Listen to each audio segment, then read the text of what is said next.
Welcome everyone to Mailfuzz TV. I am Peter, that is Tara, and we are going to talk about Quantum Leap Season 1 Episode 18. It is called Judgment Day, and it is the finale of Season 1.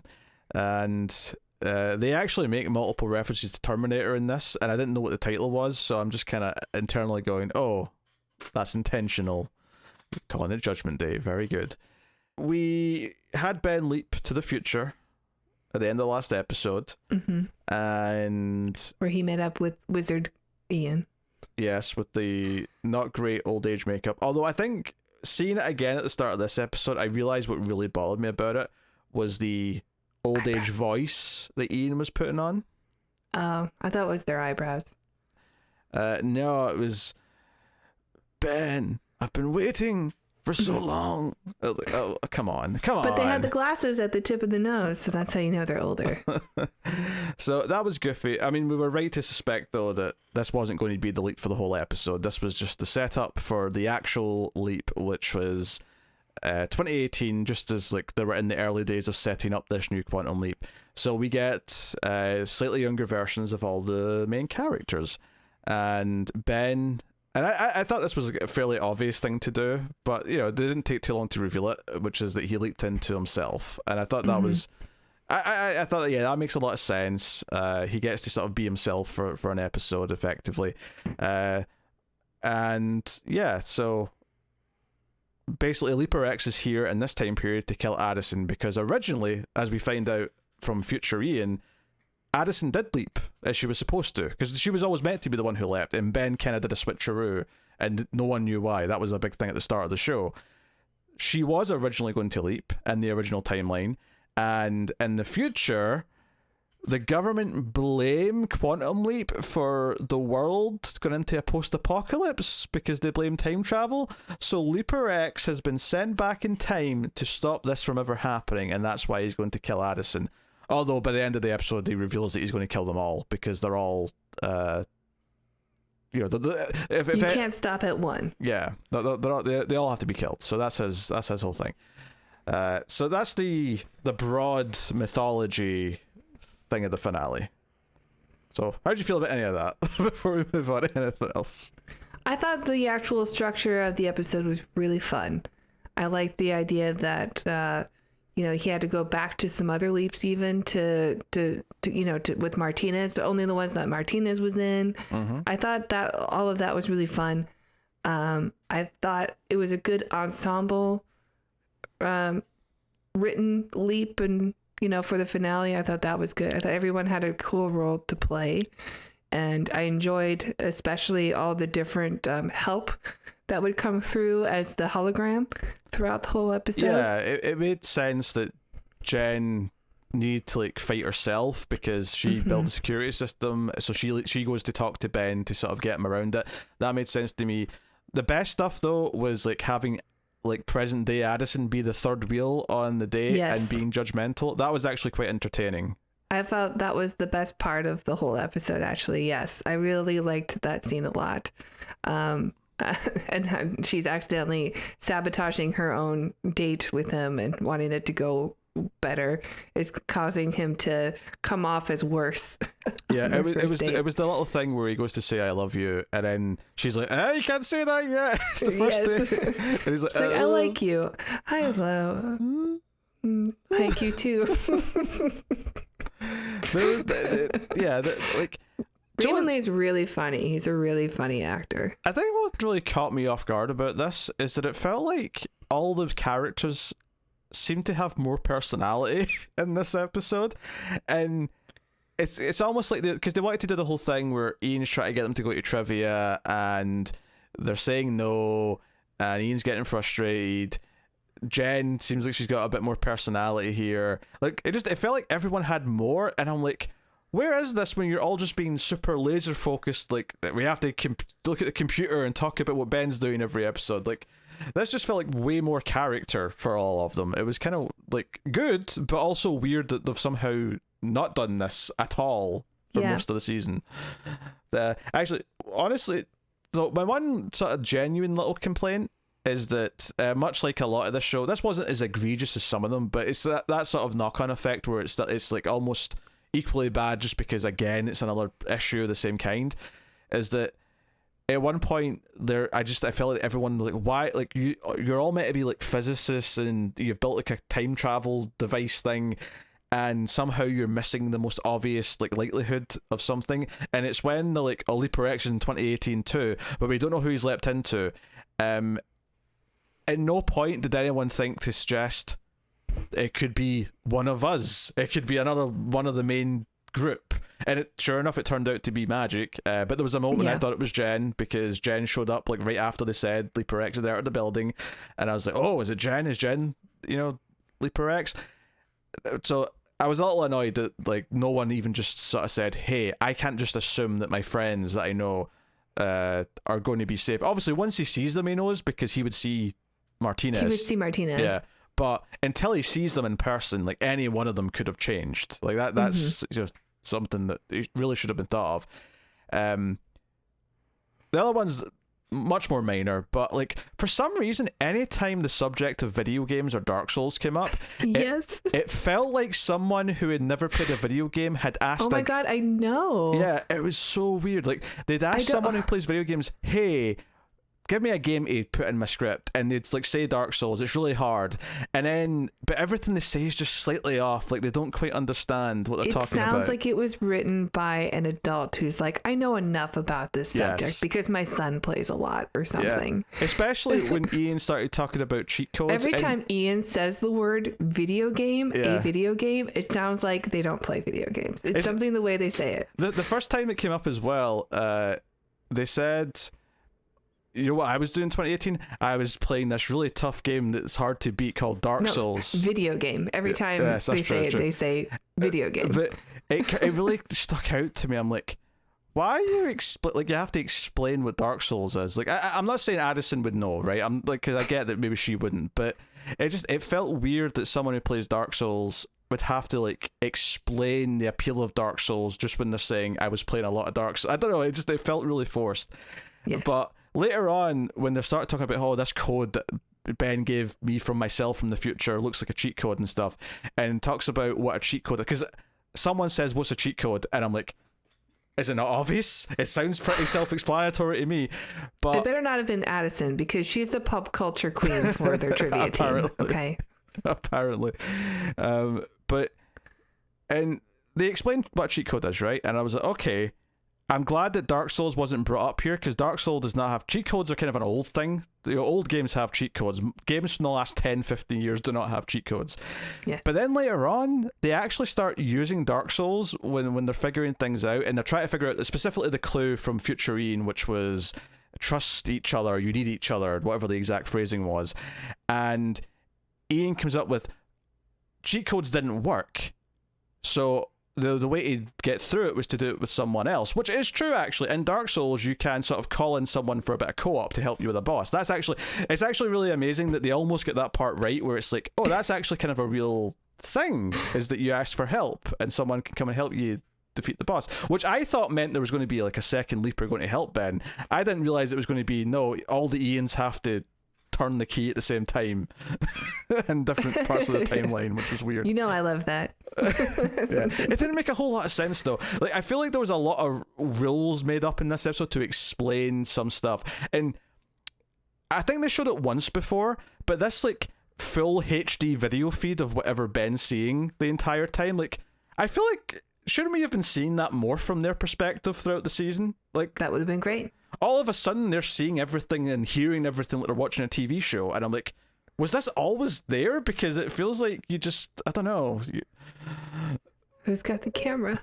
It feels like they're always asking Ian to explain what's going on in the leap, and I'm like, why are you asking if you can see it on the TV screen? It feels very self-explanatory. But yeah, anyway. I imagine, like, obviously Addison would know everything that's happening, because if she's in the whatever the viewing room is, where she gets to go see a holographic version of him and all of his surroundings. But and I guess they could have cameras in there. But yeah, anyway, so that all came from, it sounds weird fake and force whenever video games are brought up, and that was what I wanted to say, because it did. It really, it's like the meme of Lucille Bluth saying, "Here's some money, go see a Star War." That's how it comes off. Yeah, or Steve Buscemi, "How do you do, fellow kids?" That's what I felt like when I was hearing this. And it was also kind of like, not quite like Dark Souls 3 would have been a better thing to say because of the year 2018. That would have been that time, right? Yeah. I ran at GameStop when Dark Souls 3 came out. Don't get me wrong, I didn't play the first Dark Souls until like 2 years ago. So like you can play a game later, I'm not saying you can't, but the way Ian said it just kind of felt like it was specific to the time. You know what it should have been? Bloodborne. No, we're a bit late for that as well, because that was 2015. Yeah, but like Bloodborne had like a resurgence. Well, Bloodborne's very good, so yeah, the people love the Bloodborne. But I think Dark Souls 3 is out of those lineage of games, I think that's the closest one to 2018. If they really were a Dark Souls fan, then they would have been playing the newest one. Yeah, actually, that was the thing. Later on, Ian is like a question to test if Ben was really Ben from the future. Is like, what's my favorite video game? But earlier on, when they were talking about it, it didn't sound like it was their favorite. It just kind of sounded like that's what you were forcing yourself through because you were going through a breakup and you were miserable. So later on, when it's like Dark Souls is your favorite, I'm like, I don't know, that doesn't track with what you said earlier. But again, I don't know. Just every time someone talked about Dark Souls, it felt like someone was writing a script and they had no idea what Dark Souls really was. They might as well have talked about Minecraft. Yeah. I was really into this game called Roblox. Have you ever played Pong? It's very good. It's very competitive. I'm really into Pong. Whenever my kids are playing, that's what I'll write.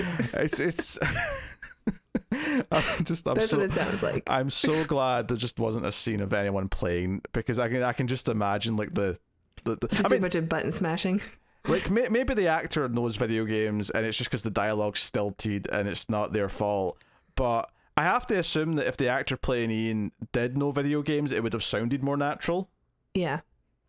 So I'm going to assume they don't, but I don't know. So it's really... Me too. I'm going to assume so also. It's just... Again, it's not like a big deal, but it's just, it came up multiple times. And I appreciated that they actually tried to use it to like be like... It helped Ian figure out what the clue was and what to do, because that part of it actually did almost make sense, because that is something you do in those games, is you call someone in for help. Sure. But yeah, literally every other word that was spoken about it just felt like you've heard of Dark Souls. It made me laugh like every time. Like they're trying to be relevant. Might as well have Ernie Hudson talk about Dark Souls. No, honestly, yeah. Really. Like, and I'm not even saying I'm mad. Like, I almost love this. I almost want season 2 to start with Ian talking about Dark Souls 2. Like, I finally, you know what? Dark Souls 1 was traumatic. I finally gave in and got the sequel to that video game that I really enjoy, which is called Dark Souls 2. Finally got the confidence to play Sekiro or something. That could be a running background plot in season 2, is that Ian's just working through all the Soulsborne games. All the From Software. Yeah. Good luck. Oh, God. Actually, now I'm thinking about it, Dark Souls did get a remaster, which might have come out in around 2018, so it might actually not be as silly as I'm making it sound.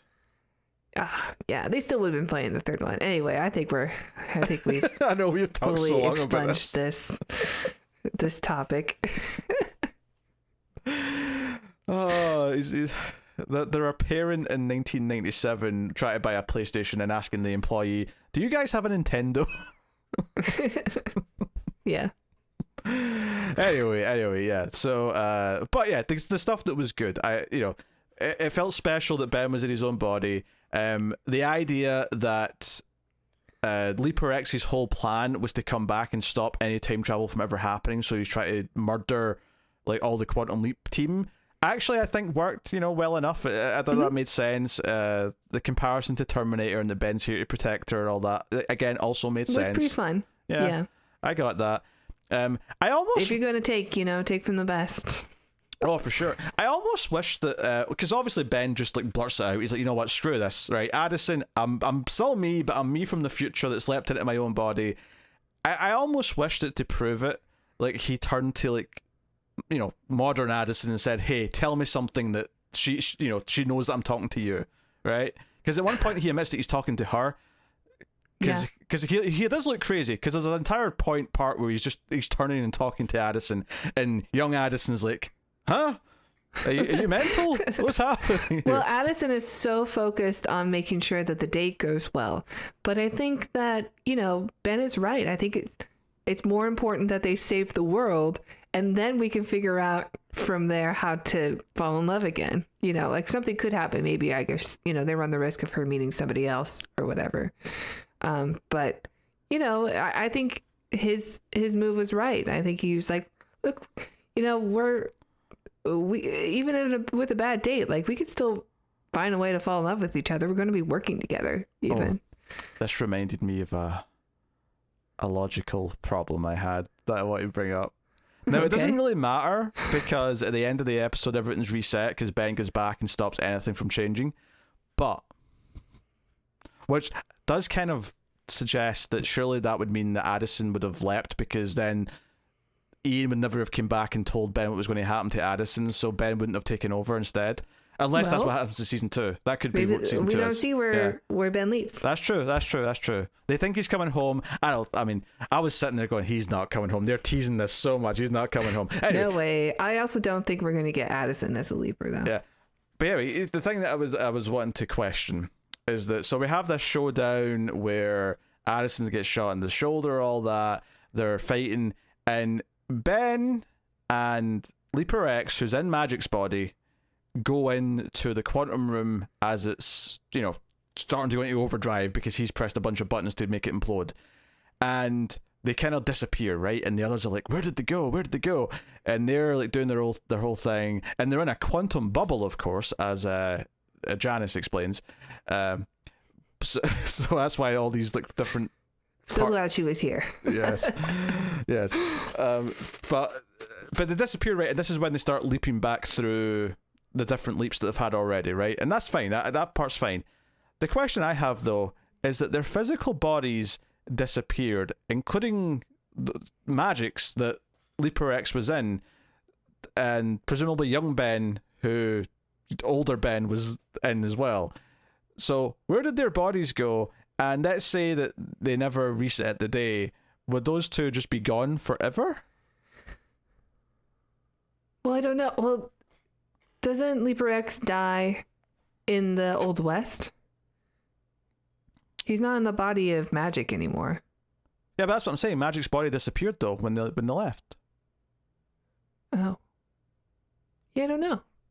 They both disappeared. And I'm like, what happened to these bodies then? Which also does raise the question, is like, where's Ben's body now that he's leapt? Like, originally, when he left the first time, what's happened to his body? I don't think they're going to make Magic the Leaper next season, but that would be a fun one-parter, maybe. Like, oh, yeah. After what I just do, like a one-off if they're both leaping.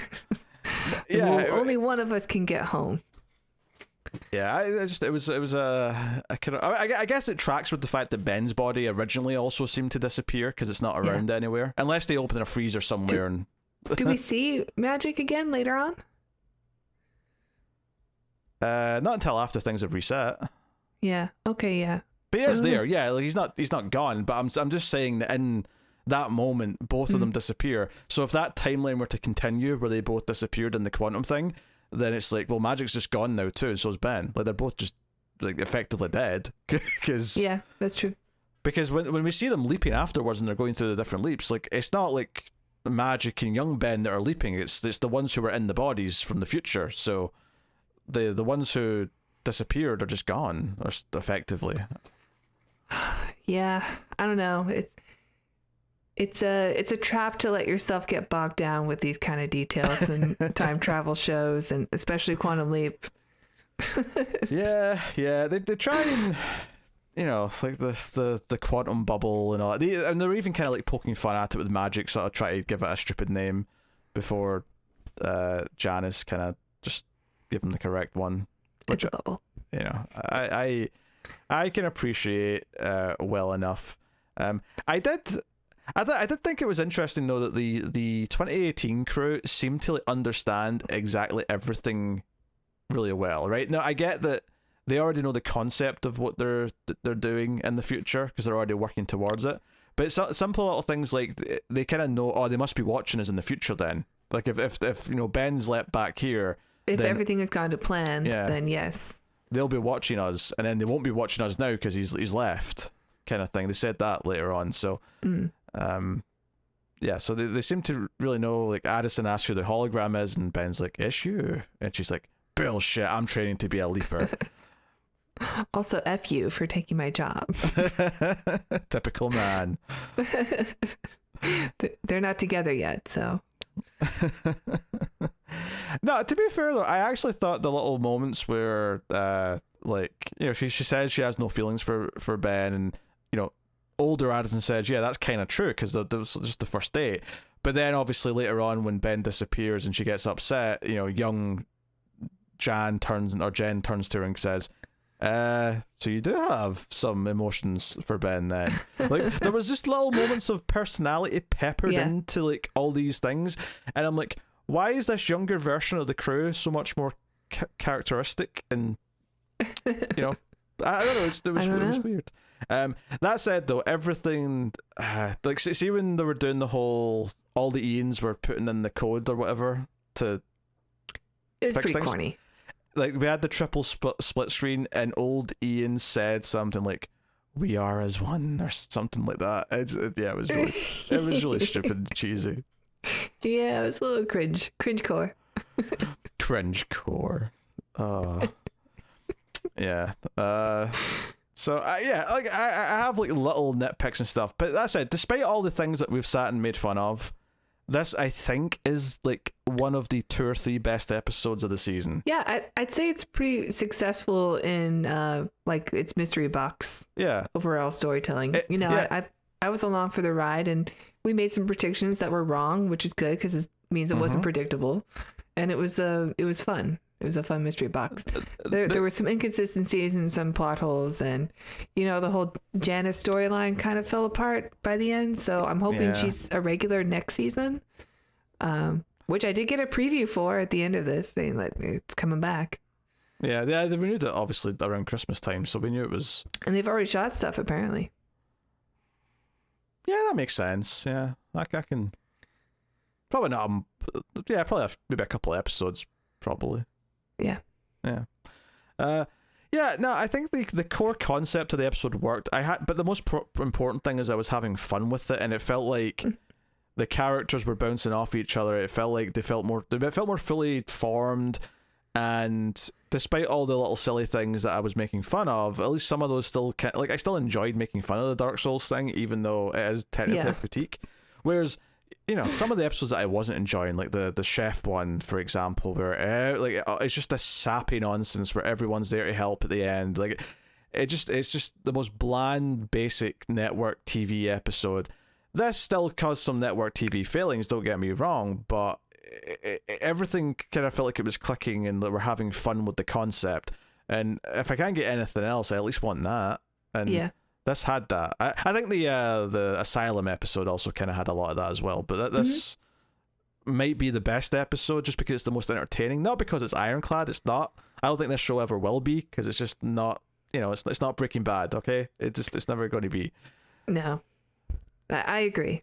But I mean, they did create some characters that I really liked. I definitely really like watching Raymond Lee as Ben throughout this. I think he's a good find for just entertaining and fun to watch and funny, like genuinely funny, which I think is a requirement for this role. Yeah, at the end of the episode, obviously they're waiting for Ben. They think he's coming back home, and the only thing we get right before it cuts is a slight reaction on Addison's face, which doesn't look happy. It doesn't look happy, but is it as simple as just disappointment that he's went somewhere else, or is it something different that's more exciting? Is it more of a shake-up where, it's not just that he's not back? It could be confusion. Yeah. Maybe it's like the timeline's changed and he's went somewhere else or something. I did really like that before he left the timeline with Addison, that he actually got to hold her and kiss her, because that's the only time he was able to do that, even though she was a bit shook up by it because it wasn't the same Addison. It was the one She before they were seemed dating. into it well enough. She definitely seemed into it, and I think she understood. So, but it was just nice that he got to have that, you know, because who knows if he may go another whole season without being able to touch her. If it's really successful, maybe a lot of seasons. Yeah. So, Exactly. yeah, no, that's a relatively fair point. But I thought that was a nice moment because you kind of realize, oh yeah, they've been on this date, but they haven't actually had a chance to like enjoy each other. You know, like oh, I'm actually here with who will be my fiance. So you know who he's been wanting to touch this whole time. Yep. Yes. So. Okay. So I like that moment.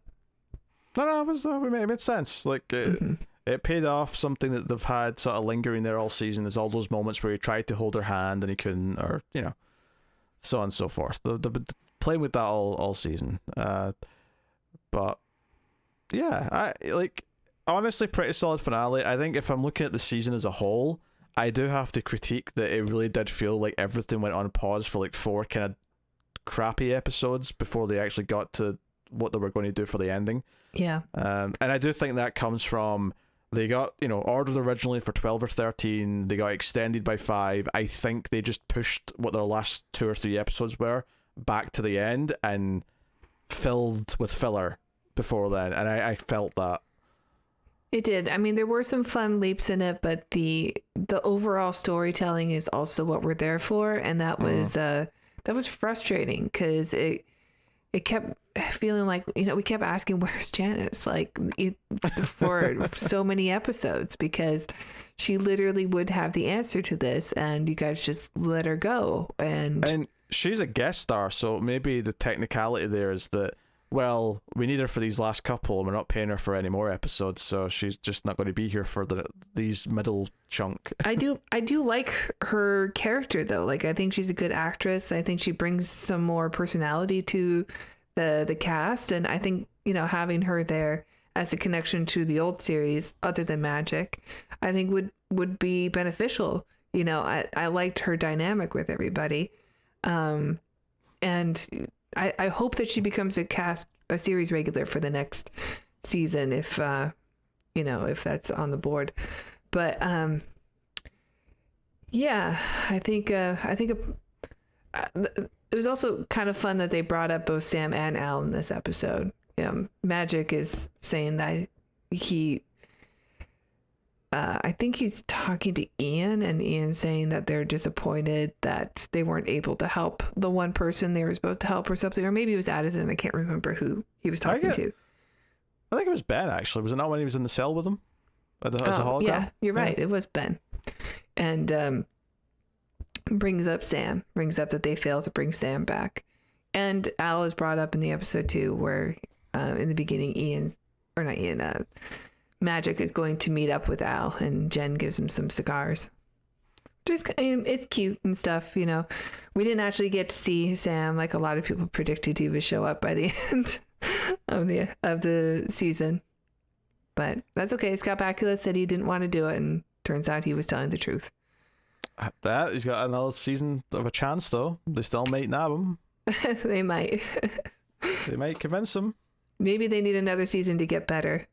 Bakula's going to be like, okay, it's not good enough yet. I'll come into the show when it's reached my impeccable standards. Yeah, it's not. What is he on? NCIS Louisiana or whatever. New Orleans. I don't know what he's on these days. You kidding me? Yeah. So. Yeah, it kind of pulled it back in the last few episodes. I was feeling really down in the show for some of that sort of late middle chunk. So I'm glad that I had more fun towards the end. I'm okay with it being a lighter show. I'm okay with it not being, you know, this ironclad sign. I mean, obviously, yeah. Do I wish it was as good as something like, say, Fringe? I don't know, Fringe? Yeah, I think Fringe, because obviously that was a network sci-fi show. Yeah, that's a sort of like standard that I would kind of like want to hold it up to, and it's not. I don't think it's as good as that. Obviously, I don't think it ever will be, but that's okay. Like I can enjoy a lighter show, but there was definitely a batch of episodes in the middle there that I don't think were that fun, and I didn't get much out of them. all I could see were the faults. Whereas, like, for all the things I've nitpicked in this last episode, like, it was still a mostly good time where I was entertained. I was never like, Yeah, they used the time travel gimmick really well, and I thought they did a good job with the whole, like, going backwards with Martinez through all the leaps that they, coincided with. Yeah. Although I did chuckle a little bit that they had to avoid showing any of the prominent side characters from any of those leaps. Other than, of course, the one towards the end in the Western, who they actually had come back to, like, sort of shoot him. But, when we were on the ship, it was like, we're not going to see Brandon Routh, like, even though he technically probably should be around. No. But, it is what it is. So, yeah, that's the season finale of Quantum Leap. Yeah, not too bad. I guess I don't know if it's coming back in like September, if it's back in like mid-season. I don't know when they're. I think it just said fall. Okay, so probably September, October time then. Yeah, it said. Okay. I'm pretty sure it said we'll be back in fall. Okay. Well, let us know what you think of season 1 of this new Quantum Leap and indeed the finale. In the comments, you can like, subscribe, ding the bell for notification, and of course you can support all the content by over to patreon.com/MailFuzzTV and supporting us over there and keep it all coming. But that is it. So thank you once again for watching or listening. We always appreciate it. Keep watching TV. Have you got any vanilla?